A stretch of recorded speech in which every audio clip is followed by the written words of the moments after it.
Wendy Mogel, Voice Lessons for Parents, What to Say, How to Say It, and When to Listen.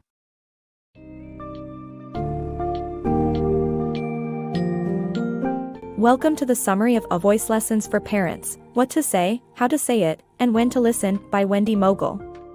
This book invites you on a journey to enhance your communication skills with your children as they grow and develop. Through this summary, you will learn about the importance of patience, tonality, early language development, and adapting to the differing communication styles of boys and girls. The book also delves into tackling difficult topics, navigating the teenage years, and cooperating with other adults in a child's life to foster a nurturing environment. With an informative and engaging approach, this summary will help you better understand your child's world and provide valuable insights into the art of communication.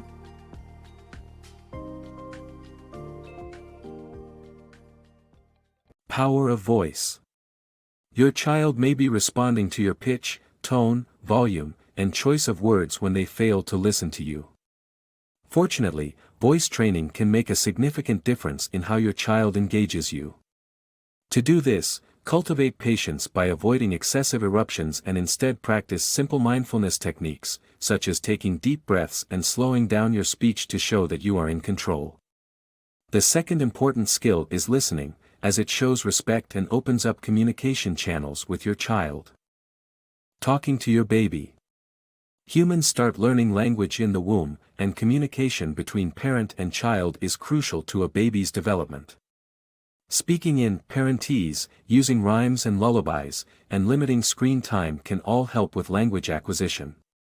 Talking with your child, particularly during their first 5 years, can improve their communication skills and increase their imagination. Effective communication with your child.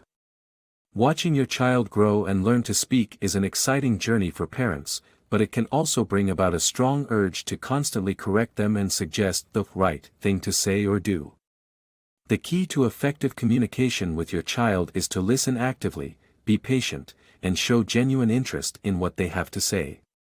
Instead of giving lengthy explanations, keep your requests brief and direct. Acknowledge the importance of what your child says by repeating it and asking precise follow-up questions. Allow your child to act as your consultant when possible, and make decisions together. Building a bank of goodwill through these gestures of patience and interest will lead to a more cooperative child. When saying no to a request, provide context and show empathy.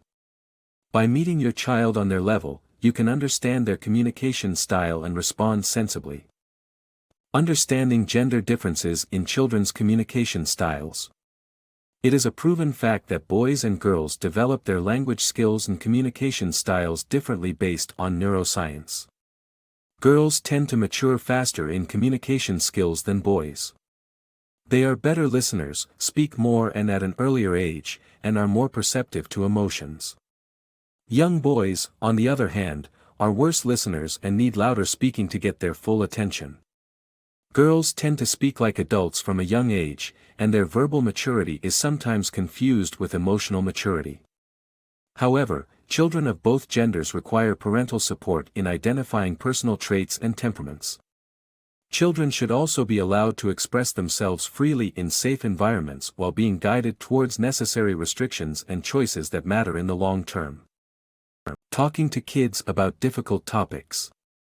Parents need not be perfect in answering their children's difficult questions, but should strive to be honest, specific, and direct. When discussing sensitive topics like sex, death, and money, it is vital to pay attention to a child's age and interests to provide a suitable explanation. Always use real terms to avoid confusion. Additionally, use examples like a family budget to help explain concepts better. If parents sense their children are too embarrassed to ask certain questions, they can encourage them to write notes and respond accordingly. It is essential to have patience when discussing these topics and take time to formulate a suitable answer. By communicating well and appropriately, parents can help their children understand and come to grip with challenging issues. Understanding your teen. Parenting teenagers can be a challenge, but it's important to remember that their behavior is not entirely their fault. As their brain develops and hormones surge, they are compelled to challenge you. To communicate effectively, show genuine interest in their passions, avoid lecturing or probing for details, and respect their boundaries. Try pretending they are someone else to gain empathy for their emotional turmoil. Keep rules consistent and brief, and don't take their words personally. Remember, their behavior is just a phase, and they are trying to figure out who they are. United Front Parenting. The book highlights the need for all adults involved in raising a child to present a united front for the sake of the child's well-being. Clear communication is key to creating a nurturing environment and addressing disagreements respectfully. It's important to remember that other caregivers have the child's best interest at heart and may have their own effective strategies for handling children. Good parenting is not about always making the right decisions but rather helping the child become a healthy, happy, and caring adult through effective communication.